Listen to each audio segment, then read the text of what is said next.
The Telltale Heart by Edgar Allan Poe.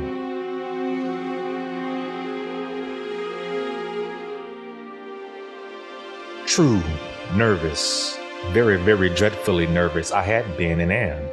But why will you say that I am mad? The disease had sharpened my senses, not destroyed, not dulled them.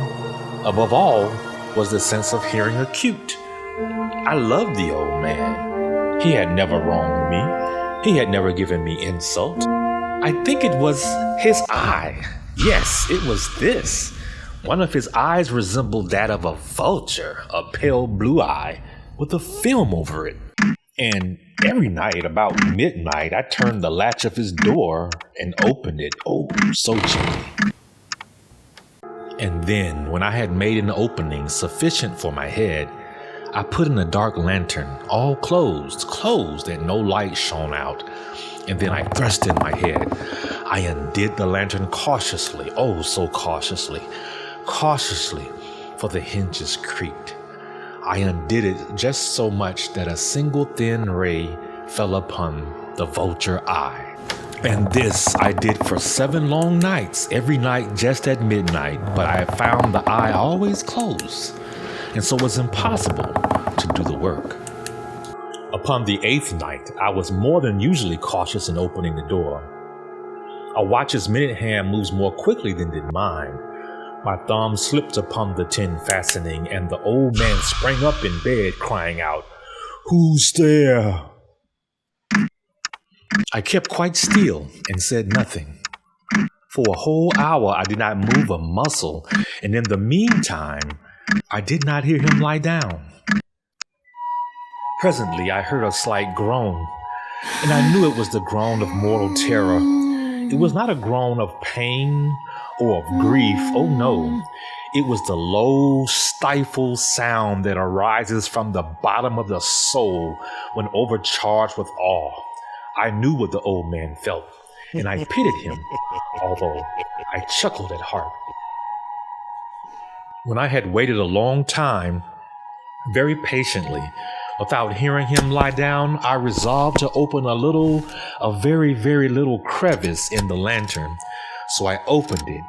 You cannot imagine how stealthily, until it lent a simple dim ray, like the thread of the spider shot from out the crevice, and fell upon the Vulture Eye. It was open, wide open, and I grew furious as I gazed upon it. I saw it with perfect distinctness, all a dull blue with a hideous veil over it that chilled the very marrow in my bones. But I could see nothing else of the old man's face or person. And now, have I not told you that what you mistake for madness is but over-acuteness of the senses? Now, I say, there came to my ears a low, dull, quick sound, such as a watch makes when enveloped in cotton. It grew quicker and louder every instant. I thought the heart might burst. And now, a new anxiety seized me. The sound would be heard by a neighbor. The old man's hour had come. With a loud yell, I threw open the lantern and leaped into the room. I dragged him to the floor and pulled the heavy bed over him. I then smiled gaily to find the deed so far done. But for many minutes, the heart beat on with a muffled sound. The deed accomplished, I removed the bed and examined the corpse. I first cut off the head and the arms and the legs. I then took up 3 planks from the flooring of the chamber and deposited all between the scantlings. I then replaced the board so cleverly, so cunningly, that no human eye, not even his, could have detected anything wrong. There was nothing to wash out, no stain of any kind, no blood spot whatever. When I had made an end of my labors, it was 4 o'clock, still dark as midnight.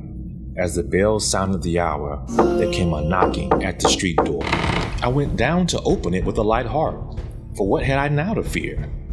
There entered 3 men who introduced themselves with perfect suavity as officers of the police. The shriek, I said, was my own in a dream. The old man, I mentioned, was absent in the country.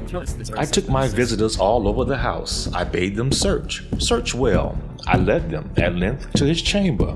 I showed them his treasures, secure, undisturbed.